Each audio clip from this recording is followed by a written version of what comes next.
Morning, Enda, good morning to you. Good morning. Dara, good morning to you. Good morning. Colm, how are you? Hi, Ger. France are good, right? Is anybody going to stop them? Do they have to play a good team before we can actually anoint them? Potentially. But they have played, you would say, probably mid-range teams. Yeah. Like, they haven't been flat-track bullies by any sense of the word in this World Cup so far, and they've been pretty excellent. My favourite part about it is that the front 3/4, if you count Barkla in the summation, is that all of them have individually had amazing games. Like, it's kind of like they're saying to Dembele, you can be the main man today. And then Olise, you can be the main man today. Imagine today. if they'd lost. Dembele's miss after the Olise shinner. Oof. Last night was about Michael Olise, though. What a phenomenal talent. The shinner, as in his bicey, Would have been if that had gone in. an all-time cracker. But his true balls in the second half. They were good. Nutmegging, as you play your through ball and nutmeg somebody, there's a sweetness to that. Do you think that he was sleeping on being the world's best player at Crystal Palace? Or are we sleeping on him? Or did he not realise himself that he was the best player in the world? And then he had to go to a big European side to realise his potential. No, I think he knew. I think the English clubs clearly slapped on him, though. Yeah.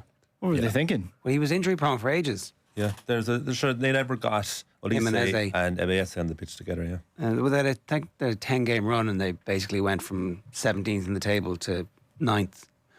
It was like, oh, this team's actually pretty good if they could keep these together, and then they just couldn't. the evolution of the Olise experience for most people that don't know him well was he'd be an awkward interviewee after games, and people laughed at it. It was like a West Ham game away where Crystal Palace won. I think he got the last minute winner, and they threw a microphone in front of him. And it was kind of iconic what he does, and he kept on doing that. I was like, oh, this guy's real talented. But his thing is, like, he does mad interviews. And now in the last 6-12 months, I don't know, this guy's actually world class. The semi-final was obviously, the Champions League was obviously coming out The party. Bayern stuff. So the only thing about him being the best player in the world is when he plays with Mbappe, as he has done for the last 4 games now, 3 games, whatever. Did they play in? Did they rest some of them? They're amazing. Mbappe has been unbelievable. This is the best Mbappe I've seen. Like, is it not? Is this is this peak Mbappe? Since the last World Cup and the World Cup before that? Yeah, but like even I would say it's even better. He seems to be doing all of the things that he could ever do as a teenager, all the time. Yeah, there's something lethal about him this time around, isn't there? He's just like Consistency. Yeah, he's just absolutely ferocious. Got the eye of a tiger, as Roy would say. Yeah. Yeah, if they don't win this World Cup, like, this is the golden age.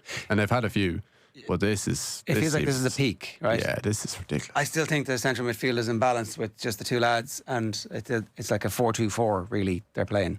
I'm not sure if you come up against... But maybe there is no team in the world who can actually take that apart. Maybe they're just happy to outscore teams. Well, that was basically what Philippe was saying, wasn't it? That was the implication, is like...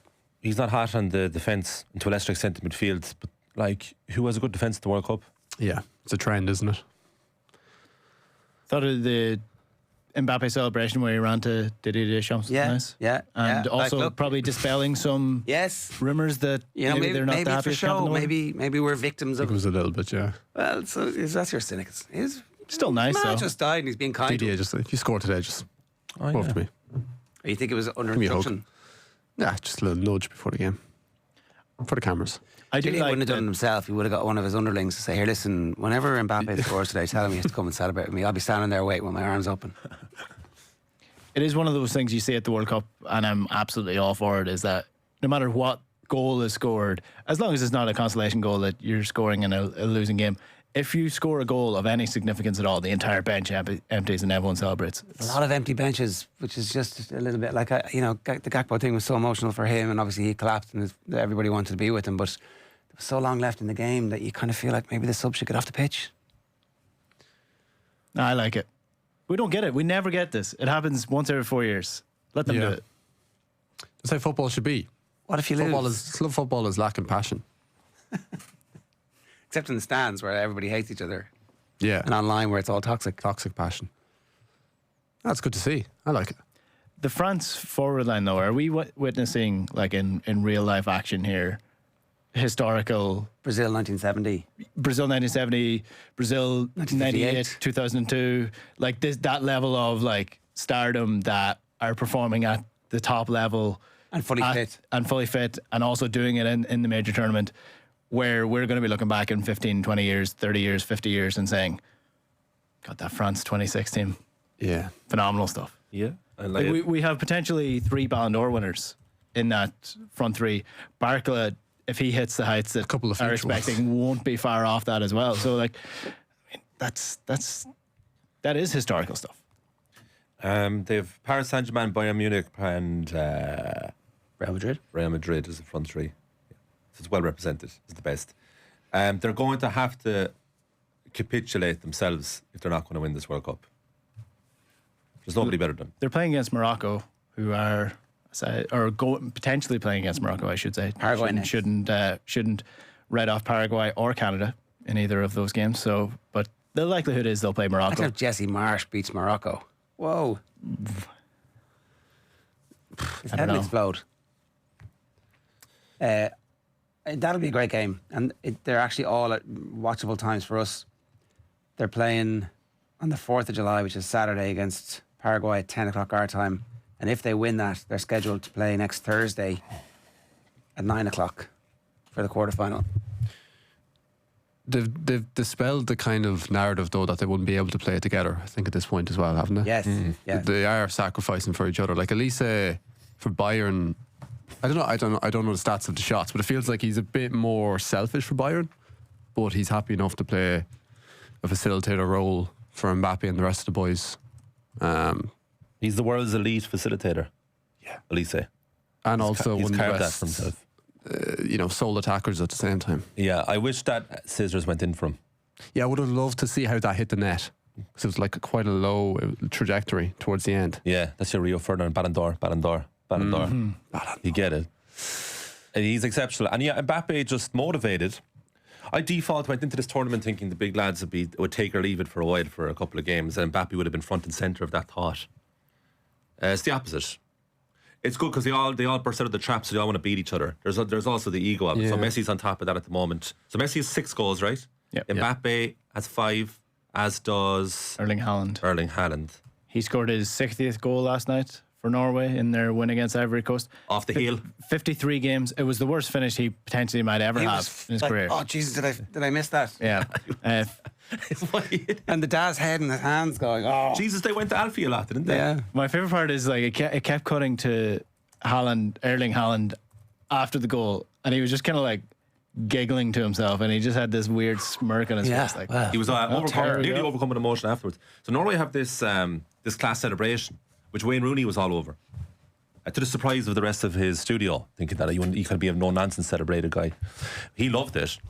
It's class because it's probably Iceland stuff from 10 years ago. I don't know how long Norway have been doing this. you talking about the rowing thing? Yeah, the rowing thing and the drum. We were chatting about it out there. Is this a growing thing, or have they just suddenly started doing this? As in, did they do it before the World Cup? I don't Qualifying know. and all that, yeah. Or do they save it for the big game? And if they lose to They were Brazil, doing it in Times Square, would they do it in a sad way? the way we sang Fields of Athenry. Get the drum out. David Brenston. They're exceptional. They'd I have would one say. of the Viking hats, except the horns are coming down. Yeah, exactly. Vikings probably just far enough removed in history to make this unproblematic. I was watching That's that going, but hang on. So they came in, they raped and pillaged Ireland, but they essentially stayed here. Are we not Vikings? Is that not? Can we not do that? Yeah, Dublinia, yeah. Can we not just? Why are we leaning into our Claim it, Viking yeah. heritage? I think people associate us You're right. more with Celts, don't I know, but like, sure, the Celts got routed by the Vikings. Yeah. Like, come on, More recent. is there not like a bit of assimilation here? No, or are we stuck with like? Collab, you mean? That'd be a crossover. Would that be more accurate? Are they dark horses? Yeah, here we go. Yeah, can we stop calling people dark horses? Is it too late? We're in the to be- last 16. Yeah, is it too late to be calling Thanks, people Carl. dark horses? Ah, no, that's sure. This is where you cement your dark horse status. Yeah. They were, they were 66, Of down course to it is, yeah. 45 Sure, pre-tournaments. Paraguay are into the last 16. 100% dark horses to win the World Cup. Yeah. But Are they? Or are they just Paraguay. a surprise? Are they not just a surprise team? Well, Yeah. they might be a surprise. Hardly Paraguay. dark No one horse. thinks Paraguay are going to do it, but you wouldn't be terribly surprised if Norway were to go on a run and reach the semi-final. No, well, it helps Norway that versus they Brazil have- is a game, right? No one's Yes. thinking that's like. It helps that they have Erling Haaland up front. Norway have never lost a game to Brazil, by the way. Played 4 times, won twice, drew 2 of them. And Erling Haaland's record, I just want to just talk about how Crazy. insane it is. So it was his 60th goal for Norway last night, did in 53 appearances. It took Cristiano Ronaldo, who is the leading international goal scorer in the world, 129 appearances to do so for Portugal. And he was 31 by the time he did it. Erling Haaland's 25. For an objectively better football nation, you would say as well. Yeah, and it's like they are notorious flat track bullies where they'll beat your Estonias, Yeah. your Latvias, your Lithuanias 8-0, and he'll run up the scores. Brazil are odds on favourites for that game. I think that's much closer to 50-50, is it not? I don't think it's going to be as easy. That As has that, extra for time sure. written all over it. doesn't Norway it? weren't great yesterday is the only thing. Like, Ivory They were Coast were playing a probably good team. Probably They were, better. they were, Ivory yeah. Coast are great. Yeah. Really good team. are Brazil better than Ivory Coast? Probably. Yeah, I'd say they are, right? But, like, did they play much better than Ivory Coast? Yeah, I don't know. Their form isn't great, I would argue. And I think that they are going to have trouble with a low block that Norway are going to be happy to sit in. And Yeah, Ivory some Coast, big men back there as well. Stretch Casemiro. Ivory Coast kind of played in a way that definitely didn't suit Holland, in that they were playing deep and playing on the counter attack. Brazil won't do that. They'll play in the exact type of way that will create space for Erling Haaland to run into, and they're not afraid to just lump the ball long and get it in behind the defences when teams do that. So It's a good matchup. it is a good That'll be a matchup. good game. Midfield as well. Like Brazil, they're clearly weakest in the midfield. Norway have some fairly half decent midfielders. Is Odegaard good again? Like we. Look, the various commentary I was flicking between them were giving out about the lack of forward passes, and then he'd like control the game quite well. There's a lot to be said for that. Yeah. Why Ahmad not starting is, in hindsight, mental. Maybe they give the manager credit that he's been brought on the pitch and he's made an impact in a couple of games in a row. But like, He started one game was bad, wasn't he? I think you might be right. Yeah. And I think that was the bit where they're like, "Oh, you have a role here for us." Yeah. What did the Man United fans think of Ahmad? They're like, "Oh yeah, I want a bit of that," or like, Yeah. it's a good time to sell you, pal." If he wasn't a Man United player now and you're watching him at the World Cup, you'd be like, yeah, They should it's sign like him, him. Matt. Yeah. He thrived in being the focal attacking point under Ruben Amorim briefly. So starting suits him. But when he came on, when he took that free kick, there was a really mild, really subtle groan from the co-commentator when Ahmad was shaping up to shoot. Like, don't do that. What an effort. Yeah. Good save. Now, had it gone in, you would have said keeper. But still, some effort to get yourself a corner, to get yourself a chance. And then his goal. Oh, it's one of those goals that got lost to the annals of time now. It's a brilliant goal. A one-man wall. Yeah, one man wall, That was weird. Like, it wasn't that so you far, can was see it? it. Isn't that the? Yeah, well, who just says leave it then. Rooney was very complimentary about that setup. It was Michael Owen originally said no wall? no wall. Yeah. Yeah, what's the point in an Oscar Bob? Like, he's not the biggest guy either. Just leave it off altogether. I think the idea behind it is that it point. doesn't create a target point for them to aim for, because a lot of them would use the bend it around outside the wall, player, yeah. bend it around. But so you Mexico kind of won understand it. 2-0 as well. Sorry, overnight in the Azteca. I think they would play if England is next for them. Would that be in the Azteca as well? Yeah, that's in the Azteca if they beat DR Congo this evening, and that will be the last match in the Azteca for the World Cup. And Piero Hincapié sent off by VAR for putting his hand over his mouth. The Mexican knew what immediately was like to get him sent off as well. Yeah. Yeah. Is that the dumbest rule at this World Cup? I like it. It's the most subjective rule you can possibly have, with the referee deciding whether this is done in a confrontational way or not. I know. You sure No, it's a rule now? just don't do it. It's protecting. It's protecting wrong'uns from doing wrong'un things. Yeah. You can't be Yeah, like. that's exactly it, yeah. Just Is it don't not? do it. Yeah, no, that's funny. But he could be saying something really nice, and then your man could be, "Hey, Yeah, I was doing this. I was goal. saying, I think you're a good player." Oh, why would No. you hide that though? You know? Yeah. That's toxic in itself. He was too shy to. He was really shy to give compliments. Yeah. It's not in the culture. I love you, man. It is Can't quit you. subjective. It is subjective in the way that, like, the rule states it has to be in a confrontational manner. So, what is a confrontational manner? I think Nkapie's one was pretty confrontational. He like leant into his ear. He walked over to him. Yeah, and like shouted into his ear. Yeah, it was the same as Almiron's. He got sent off this as well. People were giving out about Jude not getting it, but that seemed to be more friendly. So Mexico will face England if they beat DR Congo this evening in Azteca. Mexico are unbeaten in this tournament, playing at home, and they have yet to concede a goal. Wow. So you are thinking, if England do go through, they play Mexico in the hardest possible place. They have a formidable record there, don't they? Stretching back ages and ages. Yeah, and it's high altitude, isn't it? It is, yeah. It was Guadalajara, was the Brazil game in 1970. I was saying England have mixed feelings about Mexico, but I guess they don't. Oh, where was the Maradona game? 86. That was there as well, wasn't it? Was it? I think so. 86 was Azteca, was it?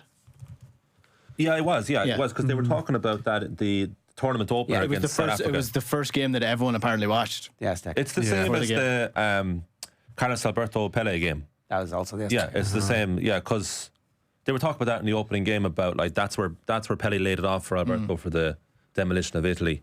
That's where Maradona did his thing there. The capacity used to be like 100,000 or something, wasn't it? Something Even ridiculous, more, like yeah. unsafe. Potentially 120 at one point. What do we think about this? Patrick Walsh in the comments. Liverpool players have been poor at the World Cup. For the most part, I'd agree. Gakpo was pretty good for a while. Yeah, I'd definitely give him special dispensation on that as well. He was there. Virtus is gone. Position. Van Dijk is gone. Isak was good for a day, and then Robertson was poor, although he's not really a Liverpool player Van Dijk anymore. was good until he wasn't for that one split second. Then saw them knocked out. Netherlands, of course. Sorry, is Mo Salah not playing well?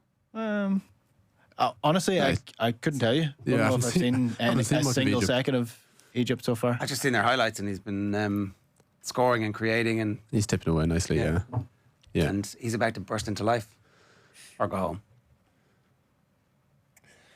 home. Which goal was scored first? Right, little quiz for you. Little unofficial quiz. Was it the hand of God or the dribble? It's the hand of God. Hand of God was scored first. Because he's redeemed himself. I'm like, has he? I mean, do you know what stage of the match both goals was scored? They're within minutes of each other, very close together. So Barnes comes on with about 15 minutes left to go and rampages and nearly gets them back into it. So I would say, and that is going the right direction. So second half. Yeah, second half. And then I'm kind of just guessing it's like 49 to 56. It's the first 10 minutes, second half. Is it? Yeah. Well, I always think like look at this. Look, I finally impressed them. It's good ball I knowledge. always think 45 to 50th minute, right? As in the start of the second half. It's the worst time to do anything on the pitch to get noticed. It's too. Everyone's only coming back. Oh, especially at this World Cup. Have you noticed? Coming back. At this World Cup, like people are very late coming back. If you're a comer, if you're an upper, it's like save your best for like what minute of the game is the best time to showcase your talents? Oh, the last, At the obviously. 95th minute. 95th, everyone, but then that's more of the occasion. But I'd say if you're starting to lord it around the 62nd minute, everyone's like, this guy's actually grabbing the game by the scruff of its neck. Yeah. Starting the second half, people only coming back. One caveat to all this is like before or after the water break. Do you? ruined it. This is TD's question. Are water breaks here to stay? But it will become more not tedious and actually serious if this stays. I think no. I think all the English papers are like, oh, we've got the proof. We're very distracted after the water break. There's some boffin in a white coat has crunched the numbers, and England not responding very well to it. I don't think they're here to stay. I think everybody hates them. Maybe the MLS keeps them, and they can do what they want. Yeah. But Crack on, lads. Ronald Koeman has left his job as Netherlands boss, and I've got the short list of the favourites for the job. Oh, yeah. I'm going to go through them. Louis van Gaal, Ronald Koeman again, and then maybe Louis van Gaal again. We've got Ruud van Nistelrooy in the middle. Oh, he's the coach, isn't he? And then around about 15 years' time, we'll have Ronald Koeman again. Yeah. Jeez, how old will we be in 15 years' time? that was a good gag. Enda, fair play. Thanks. Set myself up for that one. Tap and go. This is his second stint, isn't it? Or was? Yeah. What's Gus Hiddink doing these days? And Dick Advocaat, surely. Dick Advocaat He's now, already the there. Curaçao thing. Arne Slot. Yeah. No. No love for Arne Slot. I think presumably They he's the favourite slot. Yeah. They the actual Slot is favourite. currently the favourite, yeah. Who is, sorry? Slot. Slot is favourite. they like him still. But there's another former Liverpool manager who's been tipped for another job, isn't there? Jurgen Klopp. So the post-match, I don't know, did you see Jurgen Klopp talking about himself in the third person? In the immediate aftermath of the game, he was doing TV coverage, obviously, and they were asking him about, is this your time? He's like, I've got a job, which I think is full-time. You know, it's like Red Bull are like, is it full-time? You seem very free to do ads and punditry and travel the world and be at conferences and stuff. Maybe it is a full-time gig at Red Bull, doing whatever it is he does for Red Bull, who have managers managing all the clubs and sporting directors managing all the managers at the clubs that they manage. Maybe he can keep it on in some capacity. Well, have his Red Bull hats on It's like, on the sideline. they can get the Red Bull logo just stitched so you can just about see it at a certain angle on the jersey. Pep was kind of doing it. with Well, Ben. Rafael Honigstein was on Off the Ball last night, and he said that maybe now that Nagelsmann has failed at a World Cup, Jurgen Klopp could be going elsewhere. There's no one quite like Klopp, and he is available. He has this very non-demanding job, I would say, as head of global football at Red Bull, where he travels a lot, but also spends a lot of time playing padel in Mallorca, on going to the Olympics, and now spending 6 weeks in America as a pundit for German television. So it can't be that taxing. And it was clear from the outset that his name, if this World Cup would end in some kind of disappointment, that he'd be the first name on everyone's lips. And I think it made the World Cup quite awkward for Nagelsmann to see his possible successor in the studio or on the ground on television after every game, asking him sometimes questions or at least being in the conversation. It didn't help, I think, Nagelsmann's cause. But no, Klopp has publicly not commented, but he hasn't said no either. And people who are close to him are pretty certain that he wants the job if it's offered to him. And I think the German are fair in a position where they have to do it. If he then says no, things become a bit more difficult because there is, as I said earlier, there's no one like Jurgen Klopp in terms of status. He would come into contention. Then you'd have to look elsewhere. But I'd be surprised if they're not going for Klopp and if Klopp were to say no. So I think the next manager is going to be Jurgen Klopp. Sooner rather than later, that'd be good. That'll be our Euros. Maybe he'd have some games in Dublin. That'd be good. Would be good, wouldn't it? That'd be good. Pep's not going to take an international job, is he? Can we have Klopp versus Pep at international level in Dublin? Maybe they set up training camps here. I don't know. Would we? I don't know if we'll ever see Pep take the international role because of his Catalan I don't think background. Well, I was don't thinking think more it's that been maybe he could take the Italian job.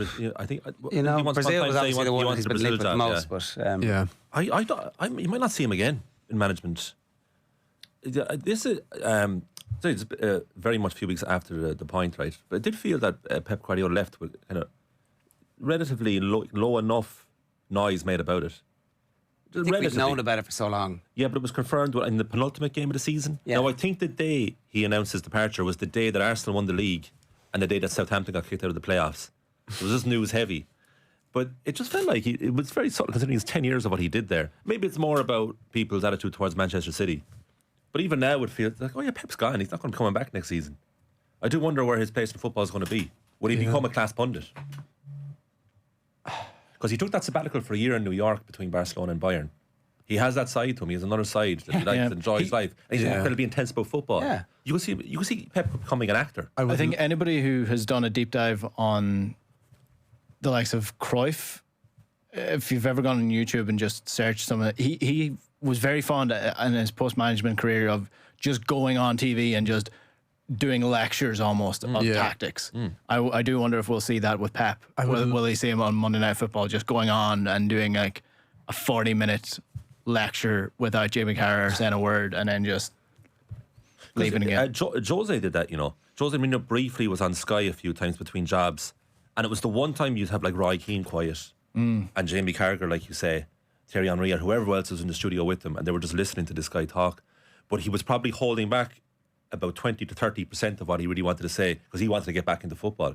But if you have a guy coming back who's like, I've no interest in doing another job again, imagine that. You're just getting that mind. Well, that'd be great. But is he more likely to do that for one of the American stations? I don't know. Obviously, himself and the wife are back together. I So, thought they went back and then they split up again. I think they're back again. Yeah. He's Herman. buying a house in Barcelona. Is he? A nice house. This is absolutely not a pressing topic, but it just occurred to me there when you mentioned his name about something. Definitely not. I was like, what's happening? Do you know What's up with what Pep? I'd love to see Pep do? I'd love to see Pep Guardiola set up a YouTube channel and break down footballing concepts, piece the camera, like tell us about inverted fullbacks, Yeah. break it down.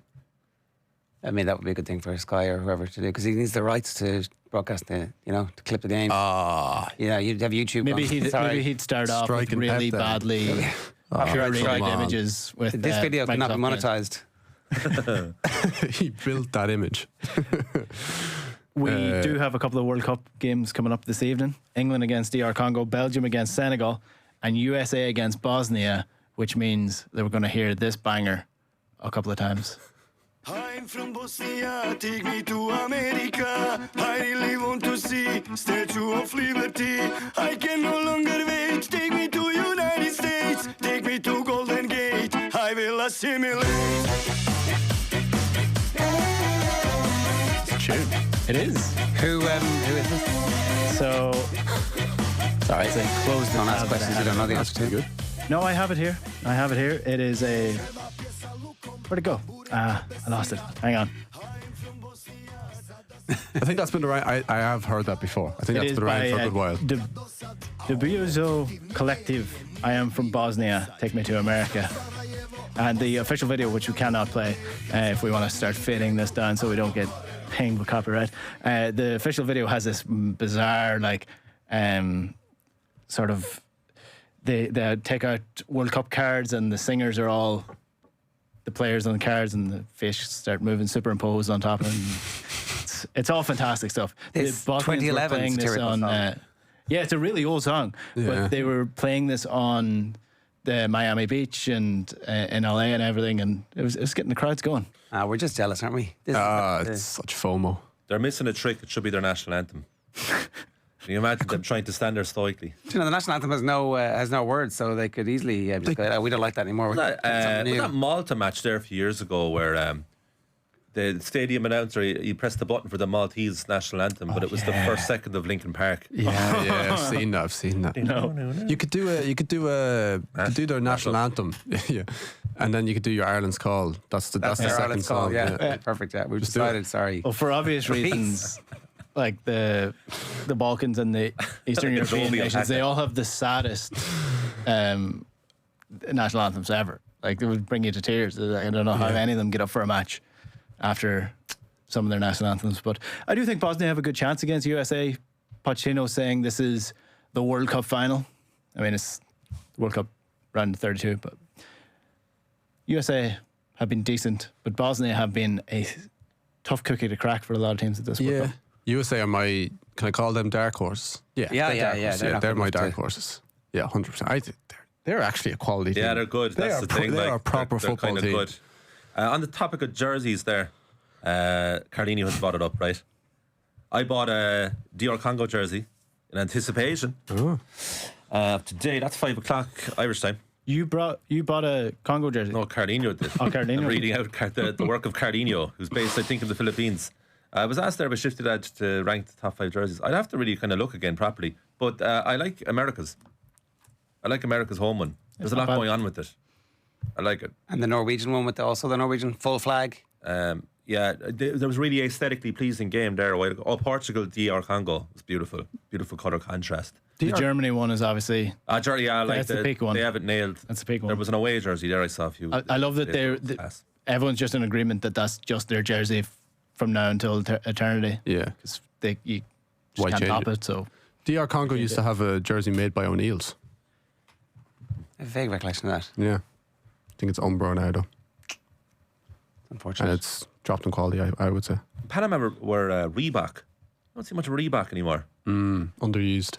French teams used to have Le Coq Sportif, Yeah. which that was for me when things peaked in the world. Yeah, Really, there's trauma about that jersey, though. 'Cause that was Thierry Henry. 2009. Yeah, that would have been that time, Was that wouldn't it? Thursday? Right. Yeah.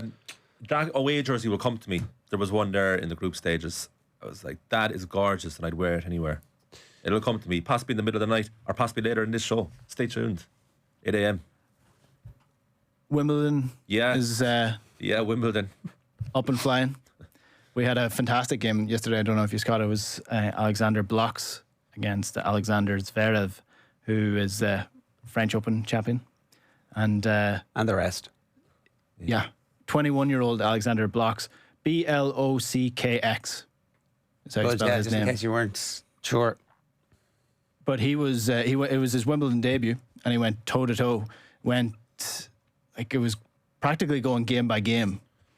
They were just trading games as the match progressed. Zverev couldn't sort out his serve for one whole set, and then blitz blocked in like the first 3 games with the serve. Then it was just back and forth.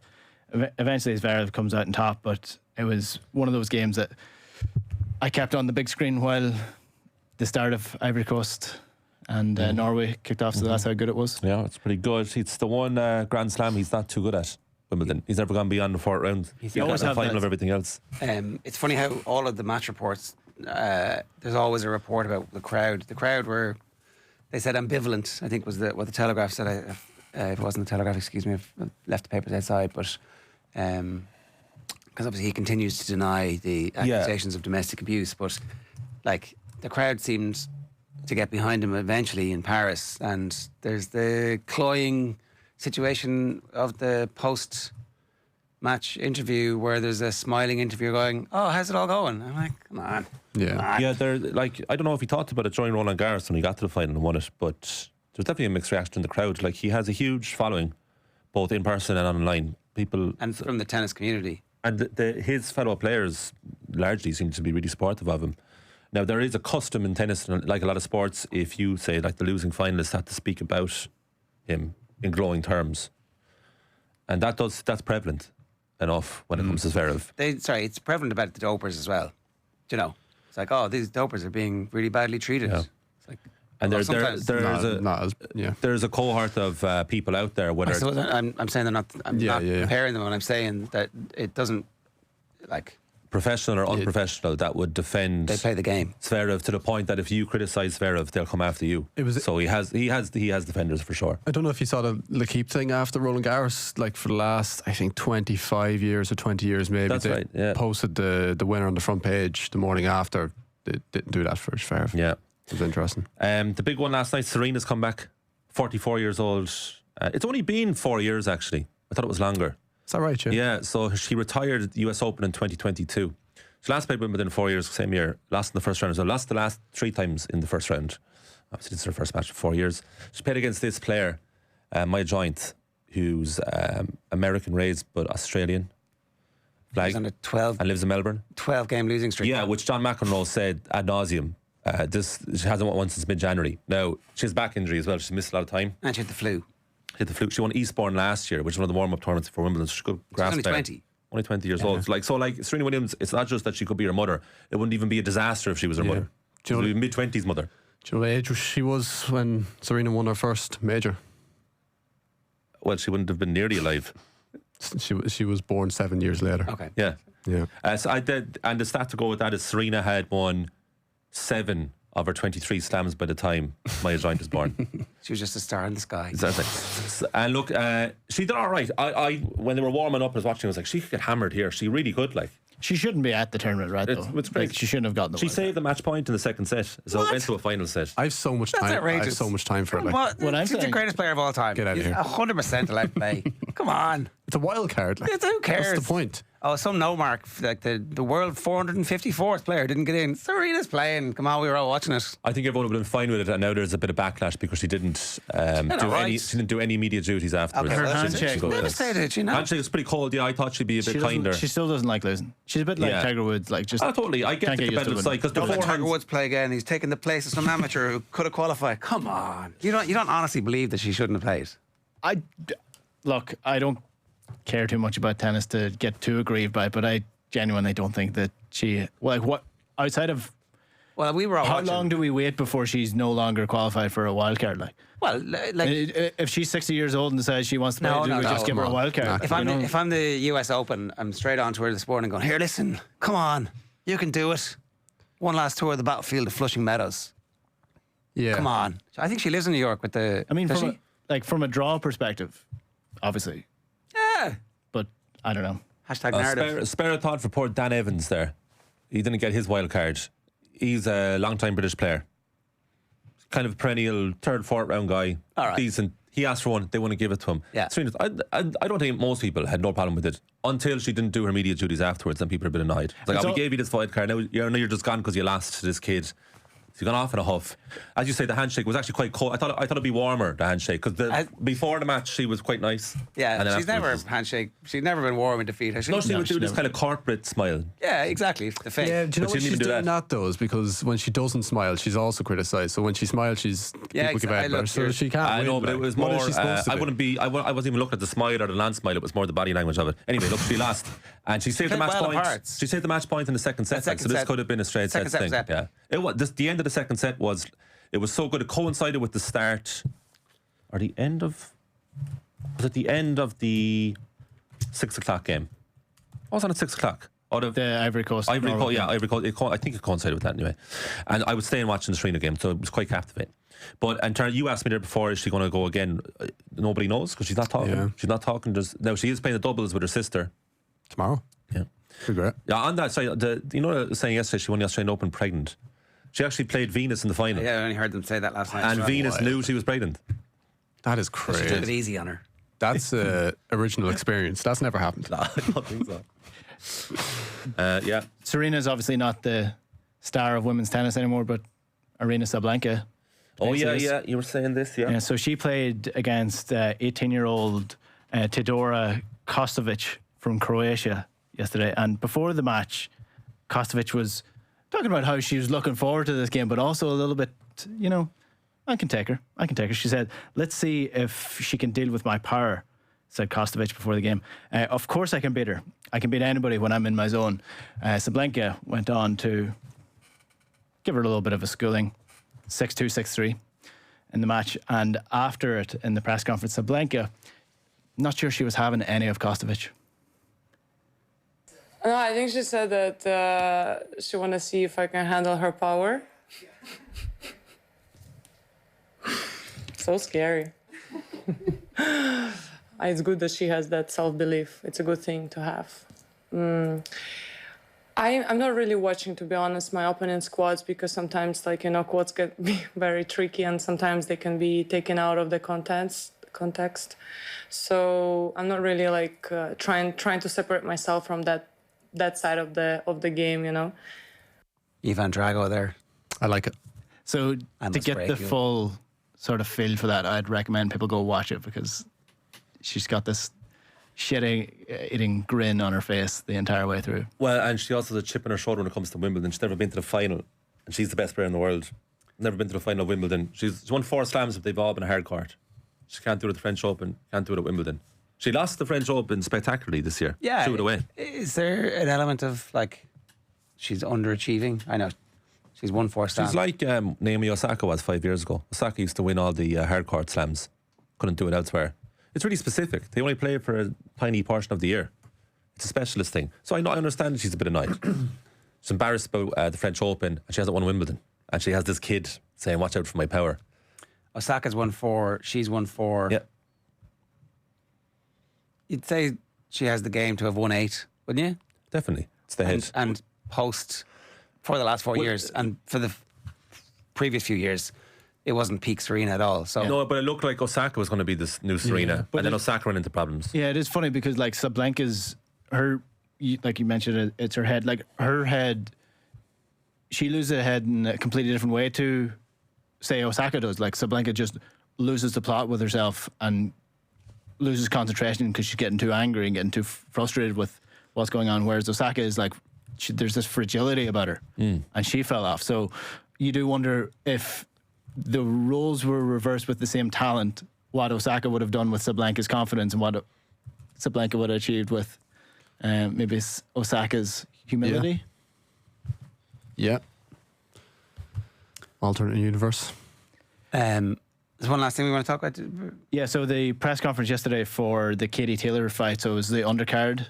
It was on Vicar Street. Eddie Hearn was there. Eddie Hearn was there, and he was speaking to our own Matthew Brennan, who's going to be bringing us some of this throughout the show and throughout the day on Off the Balls digital as well. And essentially, one interesting part of this conversation is whether or not this game or this fight... It's due to be on DAZN, right? It's on DAZN, yeah. But this potentially also could be free to air. So Matthew asked Eddie Hearn about this. Those conversations are happening. I mean, you've got to marry that with the DAZN are paying a lot of money to make it possible, but also we want to make sure as many people see it as we can. And they're open to that as well. So those conversations are ongoing, and I wouldn't be surprised as well if there was an additional broadcast of September 5th. All right. So, it was quick there, but terrestrial TV essentially is what he's talking about, and that's either RTE or Virgin. And I think they're all in conversations as far as I know. So I'd say there'll be news on that in the next week or two, which is kind of like DAZN is great, and as Eddie Hearn points out, but that's going to be the global audience. Yeah. The Irish audience getting to see it free to air. That'd be great. Yeah. Be great. Yeah, I think it was you, Enda, suggested before the show that like it'll be up there at all time most viewed Irish sporting events. You'd have to think if you consider the audience that are going to it, and then also the audience that will be able to watch this if it's free to air. Apparently the pre-sale was huge.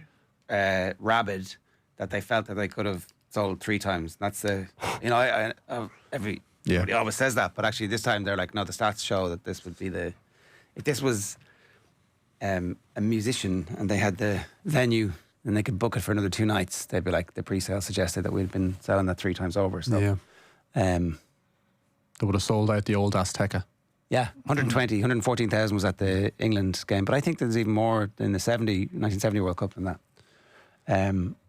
The undercard, by the way, Thomas Cardy, Dublin boxer, he's going to be taking on Dave Allen. Paddy Donovan's going to be there. He's going to be fighting Tyrone McKenna from Belfast. From Belfast, yeah. And I think there's one more fight. Molly Meatball McCann. Oh, yeah. She is fighting against Dolly Gala. Is that Katy Taylor's cousin? Yeah. Yes. She's the apparently, fighter. I didn't know that. I didn't know until yesterday. And then also Emmett Brennan, he's going to be fighting against Taylor Bevan in a super middleweight fight. Emmett Brennan, friend of the show. So there's a couple of interesting locality fights there as well. I think Thomas Cardy was an obvious choice here. He's got a huge Dublin following. Yeah. Obviously, like Colm, you wouldn't have been here for the discussion around Katy Taylor's fight, but the boxing community were very much of the opinion that you need to fill the undercard with people who are going to sell out the fight. Now, obviously, that didn't come to pass. You didn't actually need it. Tyson Fury shared at one point. Yeah. But it's going to be good to have some... it needed to be the best of the Irish in the undercard here to make this a proper Irish occasion. It'll make the event better as well. Like, you don't want people kind of, just looking forward to the Katy Taylor fight itself. You want people enjoying the night and the atmosphere building throughout the evening. So yeah, I think they've done that. Drinking in the concourse when there could actually be good fights inside. Exactly, yeah. Yeah, exactly. So I think they've done a good job there. I'm excited for it. Yeah. That'll be class. I didn't think it was going to happen. Ever? No. I suppose you're conditioned to be somewhat cynical about professional boxing.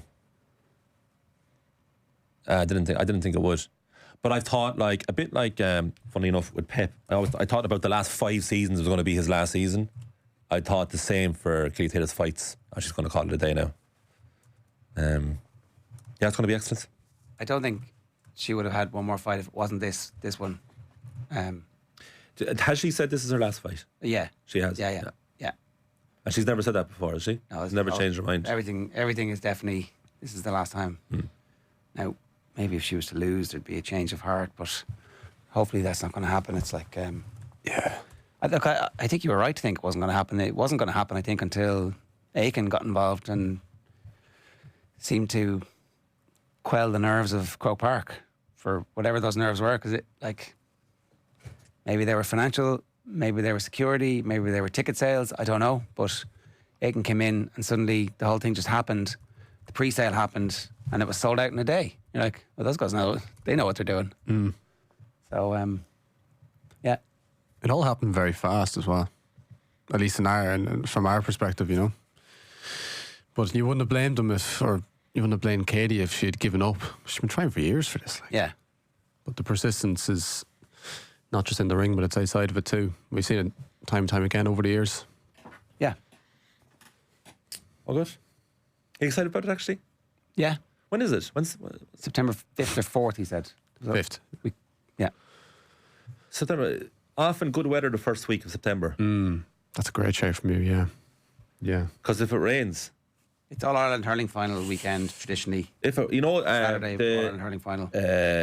was it the Trilla in Manila or Where there's the a Rumble in the downpour Jungle. in where there was a monsoon immediately after the fight? They just got away with it. I think that's the Rumble in the Jungle, isn't it? It is. I think it's Rumble in the Jungle. I think so. That they just got away. I think it was about 20 minutes, half an hour after the fight ended, Yeah. that there was a monsoon which would have flooded the arena, basically. So what if it lashes it down? I don't know. Yeah, interesting. Who plays better on a wet Saturday night? In Dublin. What are we going to call this? The spark in the park? Ooh. The poke in the crook? It's good. Did you come up with that? Or had you heard about it? No, I literally just That's came up good, with right. the spot. I was That's good. trying to Wow. search to That's see leading if sound. Dear Yeah. ChatGPT. I was trying to find out if There are two fighters fighting. this actually First time in Croke Park.